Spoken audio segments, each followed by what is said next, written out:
All right, today we're talking about the overall cost of renovations here in Calgary for a full home rental. So I'm going to cover four specific areas. Number one, a single room renovation, like a kitchen, like a bath, like a bar, a wet room, mud room, that kind of thing. And then secondly, is it a single floor renovation? And then thirdly, is it a multi-floor renovation? And fourthly, the complexity. So are we taking walls down? Are we adding bearing beams? What are we doing to the space? All right, so when we speak about single room renovations, I've got a couple of them on the photo wall here. That's a kitchen, obviously. That's a kitchen there, and of course a wet bar downstairs. So those are three kind of single room renovations. The complexity, of course, was quite significant on these, but that's what we refer to as a single room. So either it's a bathroom or a mud room, or it's a theater room, that kind of thing. So single room. And so the cost variance, if you can appreciate, is significant. A mud room or a powder room might be in the $15,000-$20,000 range, all the way up to high five figures, low six figures for some of the other rooms I mentioned.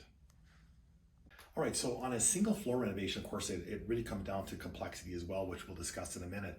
But are we staying within the current footprint of the space? So if we're doing kitchen, family, dining, is there a bedroom on that floor? All those things contribute. Or is it the lower level, the basement level, or is it the top level? So maybe an ensuite and all of the millwork and flooring paint. Like this one here is an executive bungalow in Heritage Lake. That was a whole main floor reno, and you know those are into the 200s and 300s, depending on the complexity, obviously. But that kind of is a start. So a whole floor, no matter what floor you're into, is going to be six figures. So it could be in the hundreds, 200s, 300s, depending on the complexity and size.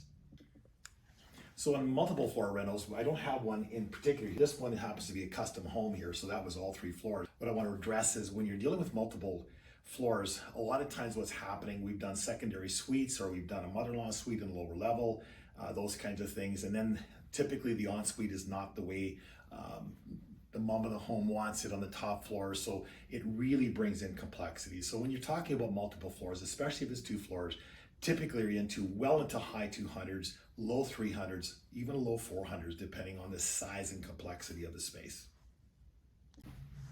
Then of course, on every one of those floors, no matter if it's a single room, for example, this one was a single room, a kitchen, we took walls down, bearing beams, steel beams, all of those things, all of that adds to the cost, obviously.